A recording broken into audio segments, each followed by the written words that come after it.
Hello friends, स्वागत है आप सभी का हमारे यूट्यूब चैनल पर। कल अपने स्टडी की थी कि आमाशय के बारे में, तो आमाशय को अपने पढ़ लिया था। आज हम पढ़ने वाले थे छोटी आंत के बारे में। तो छोटी आंत को देखो, छोटी आंत कहते क्यों है?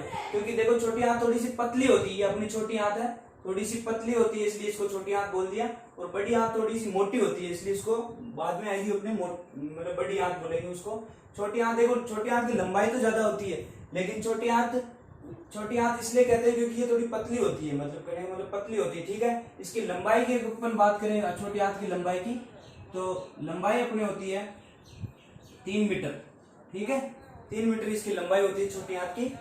और छोटी आंत में मुख्य रूप से देखो, भोजन का मुख्य रूप से पाचन जो होता है वो छोटी आंत में होता है। छोटी आंत में भोजन कितनी घंटे रहता है? 4 से 5 घंटे तक देखो भोजन ठहरता है, वहां पाचन होता है। और पाचन के लिए विशेष जिम्मेदार, मतलब अगर बात करें तो सबसे ज्यादा पाचन शरीर में, सबसे ज्यादा पाचन अपने होता है छोटी आंत में। तो छोटी आंत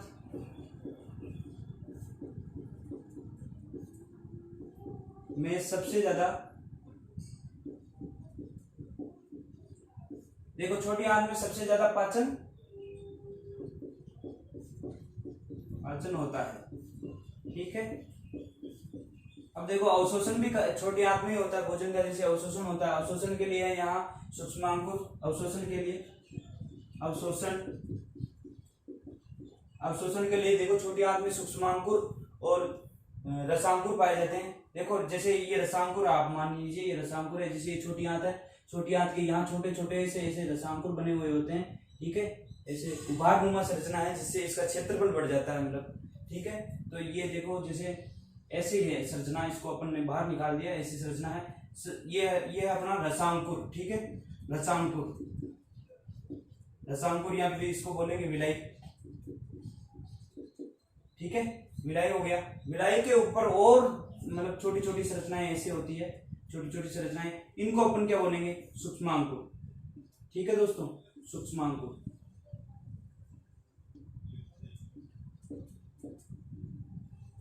सूक्ष्मांकुर बोलेंगे, ठीक है।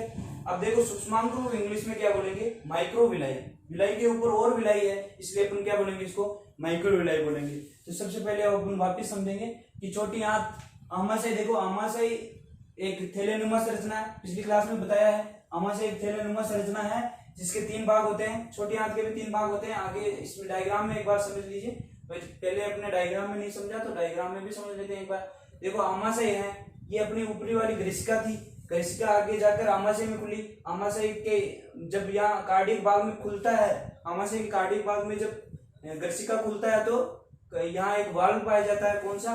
कार्डियक संकोचक। ये देखिए कार्डियक संकोचक, और ये अपना कार्डियक भाग हो गया। कार्डियक के भाग आगे फंडस बनाएगा। फंडस आमाशय का सबसे बड़ा भाग है। उसके बाद ये देखो पाइलोरिक भाग है, ये वाला पाइलोरिक भाग, तीसरा भाग आमाशय का पाइलोरिक भाग। पाइलोरिक भाग के यहाँ एक वाल्व पाया जाता है, इस वाल्व को क्या कहेंगे? पाइलोरिक वाल्व कहेंगे। अब देखो एक यू आकार की संरचना बनती है, घरणी। अपन ने बात की थी कि मतलब आमाशय, मतलब छोटी आंत को 3 भागों में बांटते हैं। 3 भागों में कौन कौन सी, वो अपन आगे बात करेंगे। पहले इसके बारे में बात कर लेता हूँ। सूक्ष्मांकुर, माइक्रोविलाई,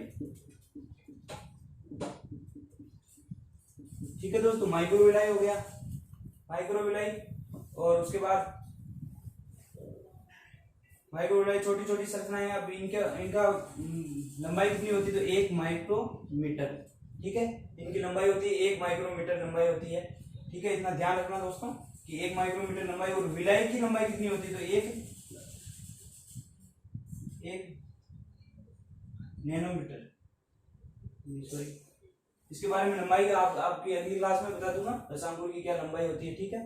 तो शायद 1 मिमी होती है, ठीक है। 1 मिमी, सॉरी 1 मिमी, ठीक है। 1 mm देखो सेंटीमीटर का छोटा रूप है मिमी, जिसे mm बोलते हैं। इससे क्या होता है कि आमाशय जो अपनी छोटी आंत है उसका क्षेत्रफल बढ़ जाता है रसांकुर से। रसांकुर देखिए, जैसे अगर ये सिंपल होती, छोटी आंत अगर सिंपल सी ऐसे होती तो इसमें क्षेत्रफल कम होता, लेकिन अब रसांकुर है, रसांकुर होंगे तो इससे ऐसे बड़े बड़े उभार बनेंगे, ऐसे उभार बनेंगे, और उभार से इनका क्षेत्रफल बढ़ जाता है। इससे अवशोषण क्षेत्रफल बढ़ जाएगा और भोजन का अवशोषण में सहायक होंगी। देखो ये जो रसांकुर होते हैं, रसांकुर के अंदर रसिका ग्रंथियां वगैरह इस होते हैं, मतलब रुधिर कोशिकाएं होती है जो भोजन के अवशोषण करके डायरेक्ट रक्त में छोड़ देती है। ठीक है, तो ये ध्यान रखिएगा, यहाँ से इंपॉर्टेंट क्वेश्चन बन जाता है कि रसांकुर कहाँ पाए जाते हैं या फिर ऐसे क्वेश्चन बन सकता है। ठीक है, सबसे ज्यादा शरीर में सबसे ज्यादा पाचन की क्रिया छोटी आंत में होती है। ठीक है, छोटी आंत की लंबाई 3 मीटर होती है और 4 से 5 घंटे तक ये भोजन इसमें ठहरेगा। ठीक है, आगे बात करें। देखो अपने ग्रंथियां भी पढ़ रहे थे साथ में, तो साथ में इसमें ग्रंथियां की बात भी कर लेता हूँ। देखो ये अपनी जो दाईं तरफ होती है, बाएं तरफ तो अपना आमाशय हो गया, और जो अपने दाईं तरफ है, दाईं तरफ ये देखिए, जैसे बाईं उस साइड है, मेरा साइड देखिए, मेरा साइड बायां इधर है, तो बायां ये इधर हो गया। ठीक है, तो दायां इधर है, तो दायां यकृत ग्रंथि दाईं तरफ है। ठीक है, तो यकृत ग्रंथि के बारे में देखो इंपॉर्टेंट लाइनें हैं, तो ये साथ में आता है, क्योंकि यकृत ग्रंथि में पित्त का निर्माण होता है और पित्त का संग्रह पित्ताशय में होता है। अब ये पित्ताशय से वापस ग्रहणी में, जो ग्रहणी भाग अपना ड्यूडेनम भाग, जो छोटी आंत का भाग है, वहां ये जो पित्ताशय से पित्त निर्माण हुआ है, ये यहाँ धीरे धीरे आता रहता है, जो वसा के पाचन में सहायक होता है। तो ये ग्रंथि भी अपन साथ में पढ़ेंगे। तो सबसे पहले अपन ग्रंथि, 2 ग्रंथियां अपनी अग्नाशय ग्रंथि भी है, तो अपन पढ़ेंगे, पहले पढ़ेंगे अपन पित्ताशय यकृत ग्रंथि। यकृत ग्रंथि को क्या बोलूंगा? यकृत।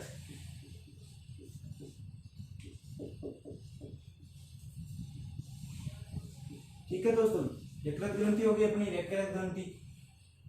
अब यकृत ग्रंथि कार्य, यकृत ग्रंथि की संरचना ये पूछी जाती है। तो पहला कि यकृत ग्रंथि की कितनी वजन कितना होता है, वजन, तो वजन देखेंगे तो अपन तो 1.2 से 1.5 kg, मतलब 1.5 किलो लगभग होती है इसका वजन की बात करें। तो अब इसको दो भाग भी होते हैं इसके, दायां भाग और बायां भाग, मतलब 2 भागों में बटी होती है, ऐसे ऐसे ऐसे। ठीक है, 2 भागों में बटी होती है। तो दाएं भाग में ही पित्ताशय होता है, पित्ताशय बाएं भाग में नहीं होता, पित्ताशय दाएं भाग में होता है, ये भी ध्यान रखिए। ठीक है, 2 पालियां हैं इसकी, और यकृत का निर्माण किससे होता है? निर्माण एंडोडर्म से। ठीक है, अब देखो एंडोडर्म क्या होता है। देखो भ्रूण के 3 स्तर होते हैं, एंडोडर्म, मेसोडर्म और एक्टोडर्म। एक्टोडर्म देखो बाहरी होता है, मेसोडर्म मतलब मध्य सा होता है, मध्य में होता है, और एंडोडर्म सबसे अंदर वाला है, नाम से सबसे एंडो मतलब अंदर, एंडोडर्म से इसका निर्माण होगा। शरीर की सबसे बड़ी ग्रंथि, शरीर की सबसे बड़ी पाचक ग्रंथि है दोस्तों, ये भी ध्यान रखिए, पाचक ग्रंथि। अगर आपसे पूछ लिया जाए कि शरीर की सबसे बड़ी पाचक ग्रंथि कौन सी है, तो अपना जवाब क्या आएगा? यकृत ग्रंथि आएगा, शरीर की सबसे बड़ी पाचक ग्रंथि। और आपसे पूछ ले कि शरीर का सबसे बड़ा आंतरिक अंग कौन सा है, देखिए बाह्य अंग की पूछ ले तो अपन त्वचा कहेंगे, तो क्योंकि त्वचा अपने सभी ऑर्गन से समान रूप से पाई जाती है। ठीक है, बाहरी ऑर्गन से समान रूप से पाई जाती है, तो बाहरी की अगर बात करें तो क्या बोलेंगे? त्वचा है। जबकि आंतरिक की अपन बात करें तो क्या नाम आएगा? तो अपना नाम है यकृत। देखो शरीर का सबसे बड़ा आंतरिक अंग। ठीक है, यहां से देखो ये सारे क्वेश्चन इंपॉर्टेंट है, ये भी पूछा गया क्वेश्चन है और ये भी पूछा गया क्वेश्चन है, दोनों पूछे गए क्वेश्चन है कि शरीर का सबसे बड़ा आंतरिक अंग कौन सा है, तो भी अपना जवाब क्या आएगा? लीवर आएगा। ठीक है, लीवर को अपन 2 भागों में डिवाइड करते हैं, पहला दायां और दूसरा बायां। ठीक है, दायां बायां देखिए 2 भाग है इनके, दायां भाग। अब देखो दायां भाग में क्या होता है? दाएं भाग में देखिए, दाएं भाग में ही पित्ताशय जो होता है, पित्ताशय देखो थोड़ा सा समझने का प्रयास करना, जो पित्ताशय है अपना, पित्ताशय के दाएं भाग में ही जो यकृत ग्रंथि है, यकृत ग्रंथि के दाएं भाग में पित्ताशय स्थित होता है। ठीक है, ऐसे देखो ये डायग्राम से देख सकते हो। ठीक है, और गाल, इसको क्या बोलते हैं? पित्ताशय को गाल ब्लैडर बोलते हैं। ठीक है, ये भी ध्यान रखिए, गाल ब्लैडर पित्ताशय को बोला जाता है। ठीक है, तो पित्ताशय में पित्त का संग्रह होता है और पित्त का निर्माण कहाँ होता है? जबकि यकृत ग्रंथि में पित्त का निर्माण होता है, संग्रह होगा अपना पित्ताशय में, और पित्ताशय से धीरे धीरे यहाँ से देखो, ये थोड़ा सा समझने का प्रयास करना, यहाँ से देखो पित्ताशय से ये पित्त वाहिनी है, क्योंकि पित्ताशय को पित्त को ले जाने वाली पित्त वाहिनी है। पित्त वाहिनी देखो यहाँ से थोड़ा सा ग्रहणी भाग है, ग्रहणी के नीचे से निकलती है, इसलिए थोड़ा इसके अंदर मतलब नीचे से निकल रही है, नीचे से निकलकर ये छोटी आंत और मतलब दोनों अग्नाशय ग्रंथि की ये जो वाहिनी है, अग्नाशय वाहिनी, और दोनों ही मिलकर यहाँ ग्रहणी में खुलती है। यहाँ एक वाल्व होता है, इसको क्या बोलते हैं, ओडी स्पिंचर। ठीक है, ओडी स्पिंचर यहाँ पाए जाते हैं। ओडी स्पिंचर मतलब वाल्व है एक प्रकार से, इसको ओडी स्पिंचर बोलते हैं। ठीक है, ये भी ध्यान रखना। तो दाएं भाग में क्या है, पित्ताशय स्थित। ठीक है, पित्ताशय स्थित होता है। और बड़ा भाग है मतलब यकृत का बड़ा भाग, यकृत का बड़ा भाग है, ये भी ध्यान रखिए, इंपॉर्टेंट है। यकृत का बड़ा भाग, यहाँ से देखो डायग्राम से आप समझ सकते हो कि पित्ताशय के अंदर स्थित है। ठीक है, यहाँ से देखो पित्ताशय की ये वाहिनी मतलब यकृत से ये वाहिनी निकली और पित्ताशय में जा रही है। पित्ताशय में पित्त मतलब यहाँ से पित्त आ रहा है, पित्त यहाँ संग्रह हो रहा है और यहाँ जा रहा है। ठीक है, यकृत के देखो कार्य भी पूछे जाते हैं, कई बार कार्य पूछे जाते हैं यकृत की क्या क्या कार्य है, मतलब ऐसे छोटी एग्जाम हो चाहे बड़ी एग्जाम हो, यकृत के कार्य अक्सर पूछे जाते हैं। तो यकृत का पहला कार्य, यकृत का पहला कार्य पित्त का निर्माण करना, सबसे इंपॉर्टेंट है पित्त का निर्माण करना। अब पित्त काम क्या करता है, पित्त काम करता है वसा के पाचन का काम करता है। वसा को का पायसीकरण करने के लिए पित्त काम करता है। ठीक है, वसा का पायसीकरण मतलब वसा को छोटे छोटे टुकड़ों में कन्वर्ट कर देता है। कौन, तो बात करें तो यकृत की। ठीक है, मतलब पित्ताशय में पित्त जो पित्त निर्माण हुआ है वो पित्त छोटे छोटे टुकड़ों में तोड़ देता है उसको, और उसको क्या बोलते हैं, वसा का पायसीकरण बोलते हैं। तो पहला यकृत के कार्य की बात करें, कार्य। ठीक है, कार्य बहुत इंपॉर्टेंट है, कार्य का आप उनको ध्यान रखना, एक एक कार्य। तो पहला कार्य अपना पित्त निर्माण, पित्त को बाइल बोलते हैं। ठीक है, इंग्लिश में ध्यान रखिए, पित्त का निर्माण,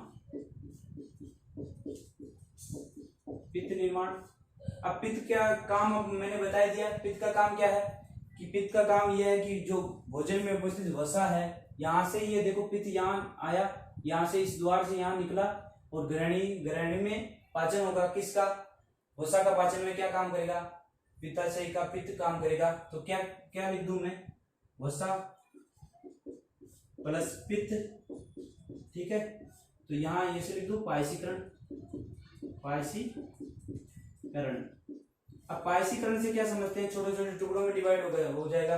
तो पायसीकृत वसा लिख दूं, पायसीकृत मतलब पायसीकरण हो गया, यहाँ रिएक्शन है, रिएक्शन के ऊपर मैंने लिख दिया पायसीकरण। और पित्त इसमें अभिक्रिया कर रहा है, वसा पे अभिक्रिया करता है। देखो वसा का मुख्य रूप से पाचन कहाँ होता है, तो भी अपना जवाब आएगा छोटी आंत में होता है। ठीक है, ठीक है, तो ये भी ध्यान रखिए, पायसीकृत वसा। ठीक है, पायसीकृत वसा क्या होती है, तो इसको भी अपन बता सकते हैं कि ट्राइग्लिसराइड जो होता है अपना, ट्राइग्लिसराइड। देखो अपने पहले लेक्चर में बात की थी, अपना जो फर्स्ट लेक्चर आया था उसमें बात की थी मैंने कि जो वसा है वो वसीय अम्ल प्लस ग्लिसरॉल में कन्वर्ट होता है। तो देखो यहाँ देखो, तो वसीय अम्ल प्लस ग्लिसरॉल, तो ये भी ग्लिसरॉल ही है लेकिन थोड़ा सा बड़ा रूप है, ट्राइग्लिसराइड है। अब ट्राइग्लिसराइड है जिस जो यहाँ से भी देखो एंजाइम स्रावित होंगे अग्नाशय से, वो अग्नाशय से स्रावित हुए एंजाइम ट्राइग्लिसराइड को और पचित करेंगे। और ठीक है, ये आप और समझिएगा। यहाँ से देखो एक काम तो हो गया, चलो दूसरा, पहला तो ये हो गया, और दूसरा यूरिया निर्माण, बहुत इंपॉर्टेंट है भाई यूरिया निर्माण। यूरिया निर्माण कौन करता है, तो अपना यकृत करता है।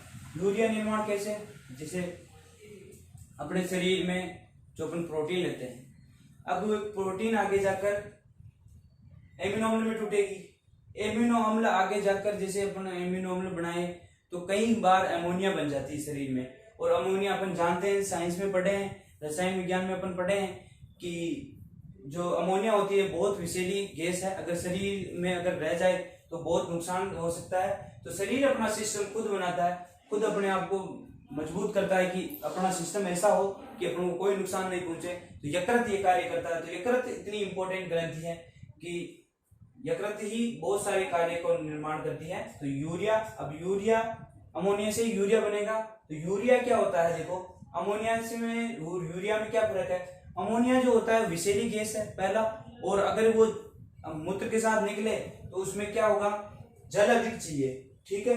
जबकि यूरिया है, यूरिया को निकलने के लिए अधिक जल की आवश्यकता नहीं होती, ठीक है। तो यूरिया निर्माण करता है। उसके साथ ही तीसरा जो अपना पॉइंट है, पूर्णावस्था में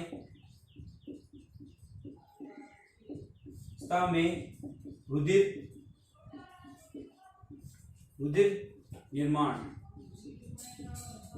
ठीक है। भ्रूणावस्था में क्या करता है, ये रुधिर का निर्माण करता है। ये भी ध्यान रखिए, जो अपन भ्रूण है, जैसे बच्चा है पेट में है, तो उसमें ये जो रुधिर का निर्माण होगा वो कहाँ होगा, तो ये भी ध्यान रखिए। तो और हिपेरिन नामक एक है, हिपेरिन, देखो हिपेरिन क्या होता है, प्रतिस्कंदक पदार्थ है। मतलब क्या कहें अपन, जैसे जो अपना रक्त का थक्का बन जाता है, कई बार अपन जैसे शरीर में थक्का बनता है, तो थक्के को तोड़ने का काम क्या करता है, हिपेरिन करता है, ठीक है। तो हिपेरिन का निर्माण, हिपेरिन का कार्य भाई अच्छा इंपॉर्टेंट है, बनता है कि हिपेरिन क्या काम करता है। तो हिपेरिन प्रतिस्कंदक पदार्थ है, मतलब स्कंदन को रोकता है। जैसे अपने कई बार जैसे थक्का बन जाता है, थक्का बनने से हार्ट में प्रेशर बनता है, तो उस थक्के को रोकने के लिए, रक्त जम जाता है उसको रोकने के लिए हिपेरिन जिम्मेदार होता है। यहाँ से अच्छा क्वेश्चन बनता है। यकृत के सारे कार्य इंपॉर्टेंट है, ये भी ध्यान रखिए, यकृत के लगभग सारे कार्य जो है अपने इंपॉर्टेंट है। और अपनी जो लास्ट है, जो अपना जो फाइब्रिनोजन,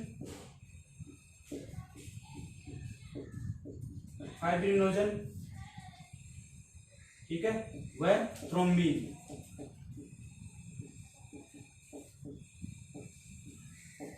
अब फाइब्रिनोजन और थ्रोम्बिन क्या हो गया।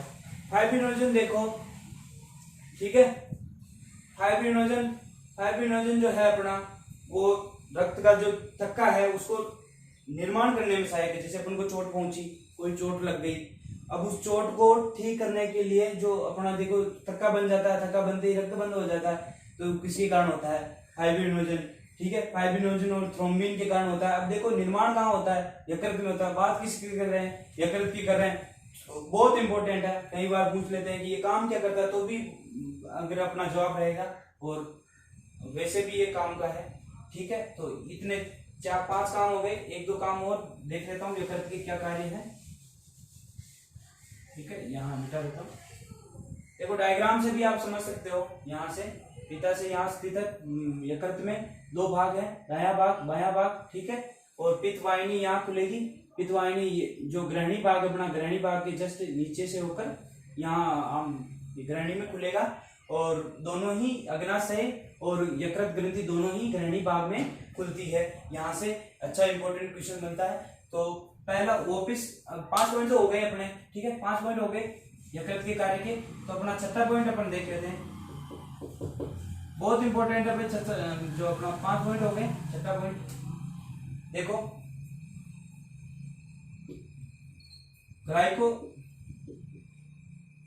ग्लाइकोजेनेसिस। एक होता है अपना ग्लाइकोजेनेसिस और एक अपना ग्लाइकोजिनोलाइसिस, ग्लाइकोजिनोलाइसिस, ठीक है। ग्लाइकोजिनोलाइसिस, देखो ग्लाइकोजिनोलाइसिस और ग्लाइकोजेनेसिस, अब इसमें अंतर क्या है। और एक और होता है अपना ग्लाइकोनियोजेनेसिस। देखो इन तीनों नामों में ही कंफ्यूजन का माहौल सा रहता है कि यार इसमें क्या है, इसमें क्या है, इसमें क्या, ठीक है। 3 नाम बहुत इंपॉर्टेंट है। यकृत के ये जो तीनों नाम है आपको समझ में आ गए ना, तो आपको पता चल जाएगा कि यकृत आखिरकार क्या काम करता है, क्या विशेष रूप से इनका योगदान है जो शरीर में अपना। तो ग्लाइकोजन, यहां से थोड़ा सा नाम निकालना, यहां से ग्लाइकोजन, ठीक है, ग्लाइकोजन हो गया।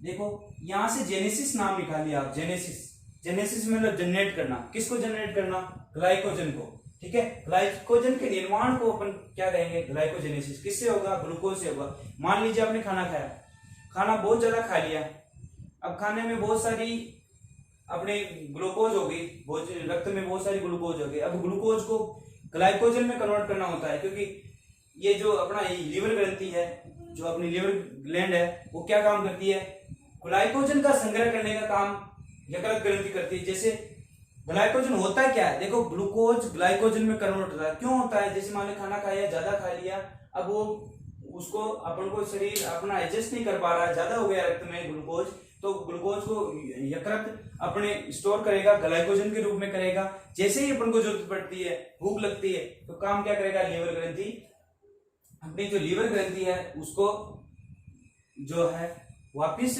ग्लाइकोजन को ग्लूकोज में कन्वर्ट कर देगी। ठीक है, तो देखो यहां से वापिस समझो, ग्लाइकोजिनोलाइसिस। लाइसिस का मतलब क्या होता है, पिछले वाले शब्द पे ज्यादा फोकस करो। पिछले वाले शब्द में लाइसिस मतलब तोड़ना, किसको तोड़ना, ग्लाइकोजन को तोड़ना। अगर मान लीजिए वापिस आप में भूख लग रही है, खाना नहीं मिल रहा, तो उसके लिए अपन ग्लाइकोजन जो है लाइसिस वापिस होगा, जैसे ग्लाइकोजन वापिस ग्लूकोज में कन्वर्ट होगा, जो अपन को वापिस एनर्जी मिल जाएगी। जैसे अपन को कभी बार भूख लगती है, और भूख लगने के जैसे तुरंत बाद भूख लगती है, और उसके बाद थोड़ी देर में अपन को वापिस एडजस्ट होता है कि यार भूख ही नहीं लग रही अब तो। कारण क्या है कि अपन जो ग्लाइकोजन है वो ग्लाइकोजन वापिस किस में कन्वर्ट हो गया, ग्लूकोज में कन्वर्ट हो गया। ये भी इंपॉर्टेंट है। तो पहली अपनी डेफिनेशन क्या होगी, डेफिनेशन यहाँ से इंपॉर्टेंट है, थोड़ा सा यहाँ से देखो। आप वीडियो का अपना स्क्रीनशॉट भी ले सकते हो, टाइम टाइम पे मैं थोड़ा सा साइड में हूँ, आप स्क्रीनशॉट ले सकते हो, बीच बीच में नोट्स बनाओ तो बना भी सकते हो साथ में। ठीक है, तो ग्लाइकोजेनेसिस, ग्लाइकोजेनेसिस वह भी समझिए। ग्लाइकोजेनेसिस मतलब ग्लाइकोजन का निर्माण, ग्लाइकोजेनेसिस हो गया अपना। ठीक है, यहां से थोड़ा सा समझने का प्रयास करना। ठीक है, यहां से देखिए, थोड़ा सा देखिए, ग्लाइकोजेनेसिस हो गया। ठीक है, ग्लाइकोजेनेसिस मतलब ग्लाइकोजन का निर्माण, मतलब ग्लूकोज से ग्लाइकोजन का निर्माण। थोड़ा सा यहां से समझना, मैं थोड़ा एक एक को पढ़ाऊंगा। तो ग्लाइकोजेनेसिस, ठीक है, थोड़ा सा ग्लूकोज, अब अपना जो ग्लूकोज है वो किस में कन्वर्ट होगा, ग्लाइकोजन में। ठीक है, देखो इस प्रोसेस में क्या होगा, वापिस समझिए, ग्लाइकोजेनेसिस। ठीक है, ग्लाइकोजेनेसिस, तो ग्लाइकोजन जेनेसिस मतलब ग्लाइकोजन का निर्माण है ना, तो ग्लूकोज से ग्लाइकोजन का निर्माण हो रहा है, तो इसको क्या बोलेंगे, ग्लाइकोजेनेसिस, जो अपन को एनर्जी बाद में अपन को प्रदान करेगा। पहला ये हो गया। दूसरा रिएक्शन, देखो रिएक्शन लिख लेना, अपने आप ही समझ जाओगे, यहाँ ऊपर ऐसे लिख देना ग्लाइकोजेनेसिस। सेकंड जो है, जो अपना 7वां पॉइंट है, उसमें क्या होगा, जो ग्लाइकोजन है अपना उल्टी प्रोसेस है। देखो ये ऑफिस उल्टी प्रोसेस हो गई, यहां से यहीं लिख देता हूं, ये देखो उल्टी प्रोसेस है। ये क्या हो गया, वापिस अगर ग्लूकोज बन जाए तो अपन क्या बोलेंगे, ग्लाइकोजिनोलाइसिस। ठीक है, यहां से इंपोर्टेंट बन जाता है कि ग्लाइकोजिनोलाइसिस किसे, देखो लाइसिस नाम से स्पष्ट है, लाइसिस मतलब तोड़ना। ठीक है, किसको तोड़ना, ग्लूकोज को तोड़ना, मतलब ग्लाइकोजन को तोड़ना, वापस ग्लूकोज में इसको अपन एनर्जी प्राप्त होगी, और एनर्जी से अपन काम अच्छे से कर पाएंगे। देखो ऐसा ही होता है। वापिस देखो, जैसे वापिस अपन को भूख खत्म हुई, खत्म होने के तुरंत बाद वापिस अपन को भूख लगी, भूख लगने के बाद वापिस ग्लाइकोजन, और जो अपना ग्लाइकोजन स्टोरेज है वापिस ग्लूकोज में होगा, फिर भूख समाप्त होगी। ऐसे थोड़े थोड़े घंटों में अपना ऐसे चलता रहेगा। ठीक है, अब ग्लाइको, ये हो गया पॉइंट, 8वां पॉइंट वापिस समझेंगे। जो 8वां पॉइंट है, लीवर ग्रंथि बहुत इंपॉर्टेंट ग्रंथि है, सारे कार्य पढ़ा रहा हूं, एक कार्य भी नहीं छोड़ रहा। ठीक है, ग्लाइकोनियोजेनेसिस। अब देखो नाम से ही आप थोड़ा सा समझो, नाम से ही समझ में आ जाएगा, पहले ही बता दिया, नाम से ही आ जाएगा आपको समझ में। कैसे कि देखिए, जेनेसिस, नियो मतलब नए प्रकार से, जेनेसिस मतलब निर्माण, किसका, ग्लाइकोजन का, मतलब ग्लाइकोजन का नए तरीके से निर्माण होना। क्या है, कैसे नए तरीके से, कैसे हुआ, जैसे हम मान लो आपने कार्बोहाइड्रेट कभी खाया नहीं, ठीक है, खाया नहीं तो क्या होगा, जैसे प्रोटीन है अपना, दो चीजें तो खाएंगे, प्रोटीन और जो प्लस वसा है जो अपनी, ये वसा क्या करेगी, अपना लीवर जो ग्लैंड है, वो लीवर ग्लैंड प्रोटीन और वसा को अपने कन्वर्ट किसमें करेगी, कन्वर्ट करेगी ग्लाइको, किस प्रोसेस द्वारा, ग्लाइकोनियोजेनेसिस जेनेसिस, ठीक है। नियोजेनेसिस मतलब नए प्रकार से इसका निर्माण होना, जेनेसिस। थोड़ा सा ध्यान रखिए, इंग्लिश में इसको ऐसे बोलेंगे, ग्लाइकोनियोजेनेसिस, प्लस मीनिंग अलग है, ठीक है। तो कन्वर्ट किस में होगा, ग्लूकोज में, क्योंकि देखो शरीर में सबसे ज्यादा एनर्जी कौन देता है, वसा देता है। वसा कितनी एनर्जी देता है, वसा सबसे ज्यादा एनर्जी देता है, लगभग 9 किलो कैलोरी। और अपना जो ग्लूकोज है, ग्लूकोज जबकि 4 ही दे पाता है। लेकिन देखो ग्लूकोज अपन ज्यादा खाते हैं तो इसलिए ग्लूकोज अपन को ज्यादा एनर्जी स्रोत है। बाकी वसा सबसे ज्यादा एनर्जी वसा में होती है। प्रोटीन अपनी जो पेशियां हैं उसके निर्माण में सहायक होती है, और जो कोशिकाएं हैं उनको मजबूती प्रदान करने में प्रोटीन सहायक होती है। अपन को प्रोटीन भी अच्छी मात्रा में लेनी चाहिए, और वसा को अपन कम मात्रा में खाएं तो अच्छा है। प्रोटीन सबसे ज्यादा लेनी चाहिए, क्योंकि मजबूती किससे आएगी, प्रोटीन से आएगी।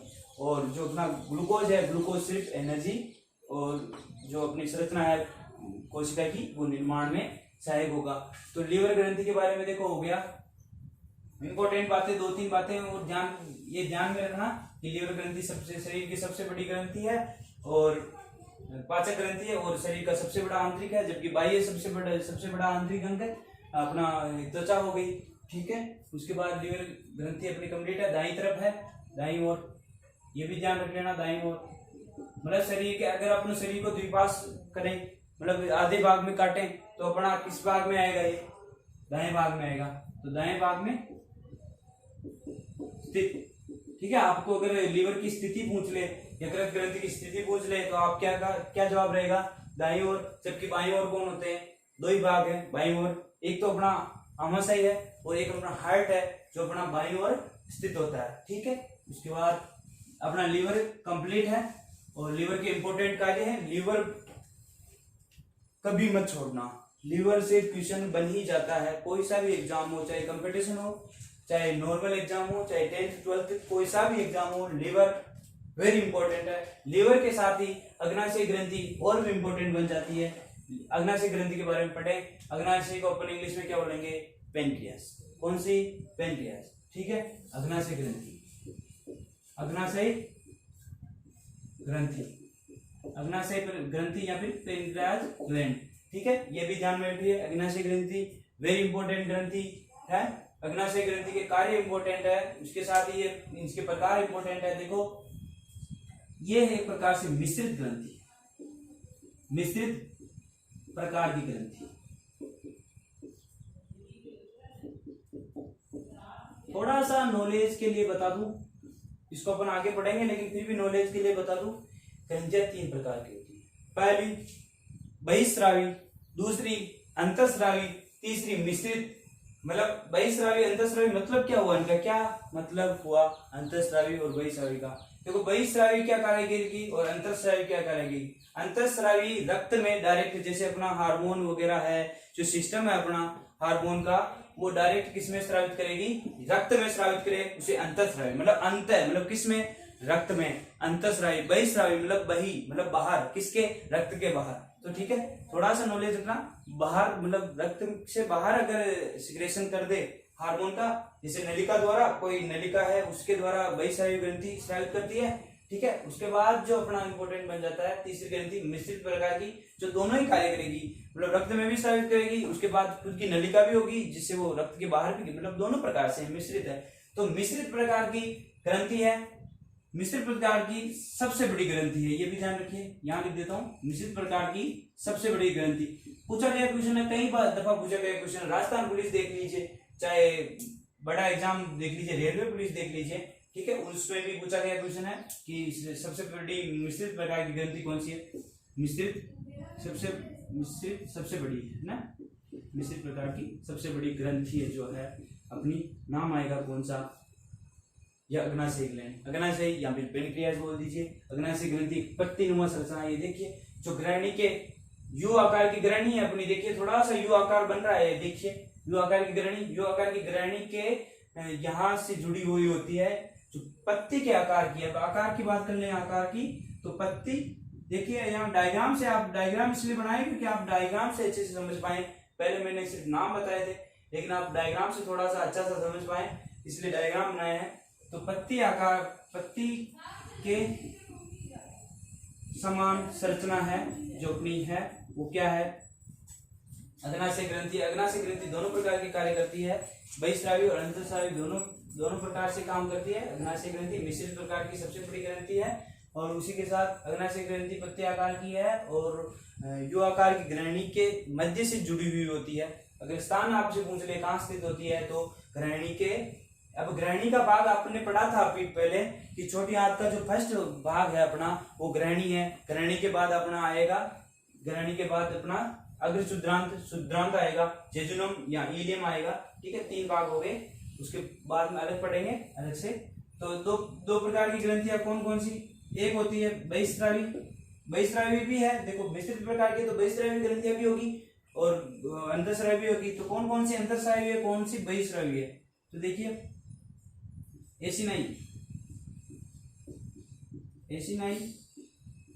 एसिनाई की जो कोशिकाएं हैं, एसिनाई कोशिका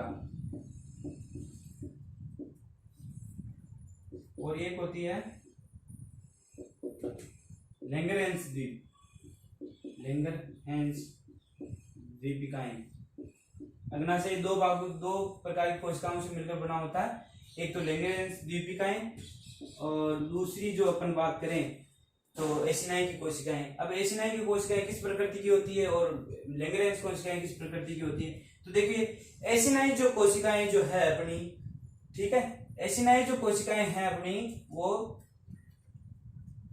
एसिनाई कोशिकाएं, चलो पहले लैंगरहैंस की बात कर लेता हूं। लैंगरहैंस कोशिकाएं अंतःस्रावी प्रकृति की होती है। जो लैंगरहैंस द्वीपिकाएं हैं वो अंतःस्रावी प्रकृति की होती है, अंतःस्रावी प्रकृति। देखो दो बोला था मैंने पहले कौन कौन सी कोशिकाएं होती है, तो पहली कोशिका है अपनी बहिस्रावी, दूसरी अंतःस्रावी और तीसरी मिश्रित। तो मिश्रित प्रकार की ग्लैंड है, तो मिश्रित प्रकार की ग्लैंड में दोनों ही होंगी, बहिस्रावी और अंतःस्रावी। तो अंतःस्रावी क्या करेगी, रक्त में श्रवण, मतलब जो हार्मोन है डायरेक्ट, जो हार्मोन जो है अपने डायरेक्ट रक्त में स्रावित कर देगी। मतलब कोई इस प्रकार की वाहिनियां नहीं होती, वाहिनियां के द्वारा स्रावित नहीं होती, क्योंकि डायरेक्ट रक्त में स्रावित कर देती है। तो ये कौन सी प्रकार की है, बहिस्रावी है। बहिस्रावी प्रकार की जो ग्लैंड है अपनी वो कौन सी है, एसिनाई कोशिकाएं। अब बहिस्रावी ग्लैंड एसिनाई कोशिका का कार्य क्या है, एसिनाई कोशिका का कार्य अग्नाशयी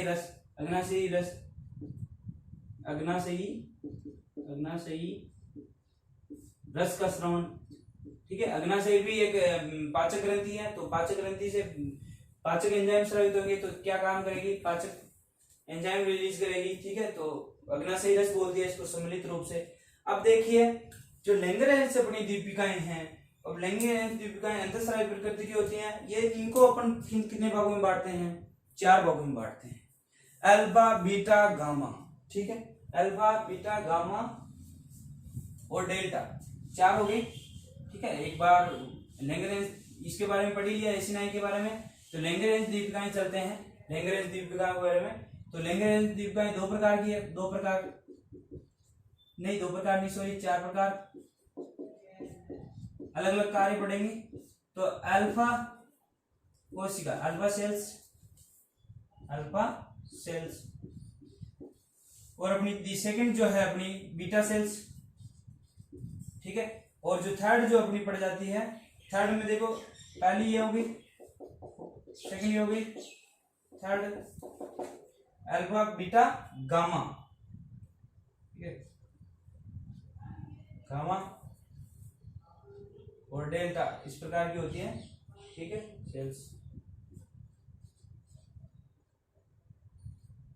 ठीक है, तो अल्फा कोशिकाएं क्या करेगी, सोमेटोस्टेटिन हार्मोन का स्राव करेगी। ठीक है, इस प्रकार के हार्मोन का स्राव करेगी। और जो अपनी इच्छा को, इनमें से ज्यादा इंपॉर्टेंट कौन सी है, तो ज्यादा इंपॉर्टेंट अपन बात करें तो ये अपनी बीटा ग्रंथि है। जो बीटा ग्लैंड के बारे में अपन ज्यादा पढ़ेंगे, बीटा ग्लैंड है। बीटा ग्लैंड का कार्य इंपॉर्टेंट है। जो इंसुलिन है, इंसुलिन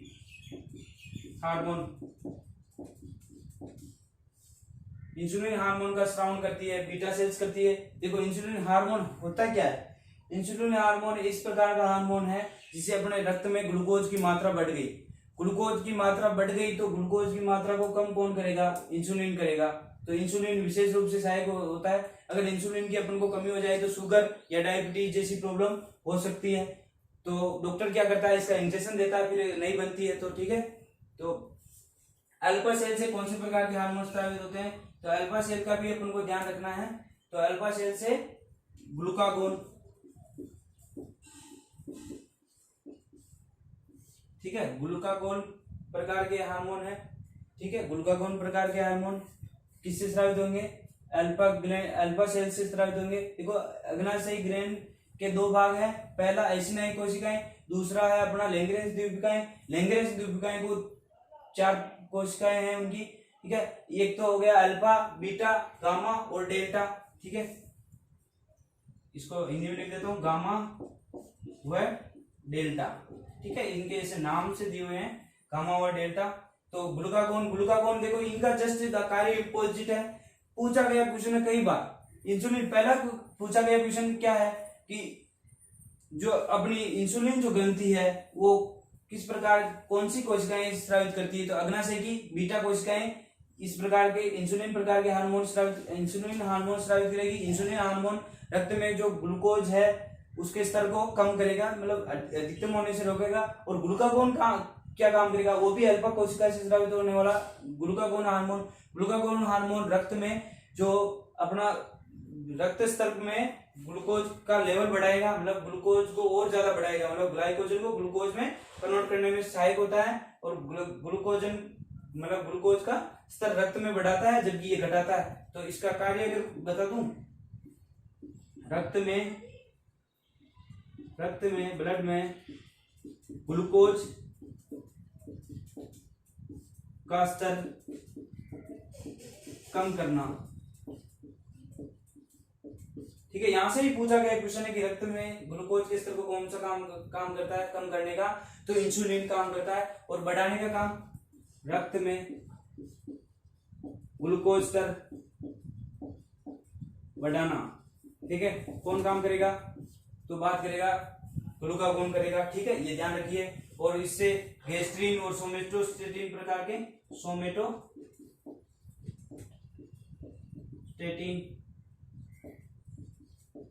सोमेटोस्टेटिन प्रकार के हार्मोन इससे गामा और डेल्टा से स्रावित होंगे। 4 प्रकार की ग्लैंड है, वापिस समझिए। अग्नाशय शरीर की मतलब पत्तीनुमा संरचना है। अग्नाशय की स्थिति देखें तो यू आकार की ग्रहणी के माध्यम से जुड़ी हुई होती है। सेकंड जो है अपना अग्नाशय के बारे में, शरीर की सबसे बड़ी मिश्रित प्रकार की ग्रंथि, उसके साथ ही 2 कोशिकाएं हैं जो है एसिनाई की कोशिकाएं, लैंग्रेंज दीपिकाएं। इस प्रकार की जो ग्लैंड है उनसे जो लैंग्रेंज दीपिकाएं हैं उनको 4 भागों में डिवाइड किया गया है, अल्फा, बीटा और गामा और डेल्टा, ठीक है। गामा और डेल्टा, उसमें ये दोनों विपरीत कार्य हैं, अल्फा और बीटा के विपरीत कार्य इंपॉर्टेंट है, दोनों कार्य इंपॉर्टेंट है। यहाँ से ध्यान रखना, स्क्रीनशॉट ले लेना दोस्तों। यहाँ से क्वेश्चन में बन जाता है, कोई भी कंपटीशन एग्जाम हो, पूछा गया क्वेश्चन है कि इंसुलिन हार्मोन शरीर के किस भाग से रिलीज होता है, तो अपन क्या नाम देंगे, अग्नाशय ग्रंथि का नाम देंगे, ठीक है। यहाँ से पूछा गया क्वेश्चन है ग्लूकोज के बारे में, ग्लूकागोन के बारे में पूछा गया कि रक्त में ग्लूकोज के स्तर को बढ़ाने का कार्य कौन करता है, मतलब रक्त में बढ़ाने का कार्य, तो बढ़ाने के लिए क्या करेगा वो, यकृत से जो ग्लाइकोजन है, ग्लाइकोजन फॉर्म है, उसको ग्लूकोज में कन्वर्ट करने में जो ग्लूकागोन है वो सहायक होगा। उसके बाद गामा में सोमेटोस्टेटिन, ये कोई इंपॉर्टेंट कार्य नहीं है, आप तो इतना से ध्यान रखिए, यहाँ से बन जाएगा अच्छा क्वेश्चन, ठीक है, ये थोड़ा सा ध्यान में रखिएगा। देखो उसके बाद अग्नाशय ग्रंथि और लीवर ग्रंथि अपनी कंप्लीट हो गई, क्योंकि ये छोटी आंत के ही से ही जुड़ी हुई होती है, छोटी आंत के ग्रहणी भाग से जुड़ी हुई होती है, इसलिए थोड़ा सा इसका एक बार तीनों के नाम समझ लेना, छोटी आंत के तीनों नाम एक बार यहाँ से डायग्राम से थोड़ा सा समझ लो। उसके बाद अपन छोटी आंत के बारे में जो आगे की चर्चाएं हैं और छोटी आंत के बारे में विशेष रूप से, क्योंकि अपन ने सिर्फ इतना पढ़ा है अभी कि ग्रंथि यहाँ से जुड़ी हुई रहती हैं, इसलिए जुड़ी हुई भाग को पढ़ना वेरी इंपॉर्टेंट बन जाता है। तो ग्रहणी इससे जुड़ी हुई है तो इसके ही भाग हो गए लगभग, तो ये इसके भाग नहीं है, जबकि इसकी सहायक ग्रंथियां हैं, इसके सहायक में यहाँ से जुड़ी हुई होती है, पढ़ना पहले इनको इंपॉर्टेंट था इसलिए पढ़ा है अपन को। अब ग्रहणी का ये यू आकार की संरचना है ग्रहणी, ठीक है। इसका पहला भाग छोटी आंत का 3 भाग पढ़े थे अपन ने, पहले ही पढ़ लिए थे 3 भाग। अब तीनों भागों के बारे में अगली क्लास में वर्णन होगा, लेकिन सिर्फ नाम एक बार और सुन, इस डायग्राम से अगर जल्दी समझ में आएगा एक बार नाम समझ लीजिए, बाकी अपन अगली क्लास में डिस्कस करेंगे ग्रहणी। अब ग्रहणी क्या होगा, ड्यूडेनम, ठीक है, ड्यूडेनम, अपनी ड्यूडेनम है। और ड्यूडेनम आगे जाकर देखो, यहाँ से थोड़ा सा डायग्राम से समझने का प्रयास करना कि यू आकार की ग्रहणी है, तो ग्रहणी के आगे जैसे ये नलिका रूपी नीचे जा रही है, ये पतली पतली संरचना है, नीचे जा रही है या नीचे ही जस्ट जाती है, तो वो क्या कहलाता है, वो भाग क्षुद्रांत, या फिर क्षुद्रांत को ही क्या बोल देते हैं, अग्र क्षुद्रांत। ठीक है, ये अग्र क्षुद्रांत है क्योंकि क्षुद्रांत का अग्र भाग है, अग्र क्षुद्रांत। देखो इंग्लिश नाम ज्यादा अच्छा रहेगा, क्षुद्रांत, क्षुद्रांत, क्षुद्रांत को क्या बोलेंगे, जेजुनम, जेजुनम। ठीक है, ये भी इंपॉर्टेंट बन जाता है कि जेजुनम की लंबाई पर अगली क्लास में डिस्कस करेंगे, कितनी लंबाई होती है जेजुनम की, थोड़ा सा ध्यान रखिए। 1 मीटर इसकी लंबाई है, 1 मीटर, और लंबाई पढ़ा देता हूँ, बाकी अपन अगली क्लास में डिस्कस करेंगे। ये भी 25 सेंटीमीटर लंबाई है, सेंटीमीटर, ये मीटर है। और ये देखिए जो लास्ट वाला जो देखिए ग्रहणी का भाग है, जो इस बढ़िया से जुड़ा है, क्षुद्रांत, इलियम, इलियम को क्या कहेंगे, क्षुद्रांत। इंग्लिश नाम अच्छे से याद रख लेना, चाहे हिंदी नाम मत लिखना, इलियम। ठीक है, इलियम की लंबाई कितनी होती है, 1.75 सेंटीमीटर, मीटर सॉरी। अब देखिए यहाँ से देखिए, अपन ने पहले ही बात की थी कि हमें कितनी की देखो, जो अपनी है ग्रहणी और ये सारी लंबाई कितनी हो गई, 3 मीटर की हो गई। तो 3 मीटर के लिए अपन क्या करेंगे, पहला 1 मीटर, और ये 1.75 है, तो ये देखो कितना हो गया, ये 75 इसमें मिलाओ तो ये 2 हो गया, 2 और 1 3 हो गया। तो इसका मतलब छोटे हाथ की लंबाई कितनी, 3 है। मृत्यु होने पर इसकी लंबाई बढ़ जाती है। इसके बारे में अगले क्लास में डिस्कस करेंगे। Thank you for watching this video. Like करें, शेयर करें, सब्सक्राइब करें, और इतना प्यार देने के लिए, मेरे यूट्यूब को इतना प्यार देने के लिए धन्यवाद। Thank you.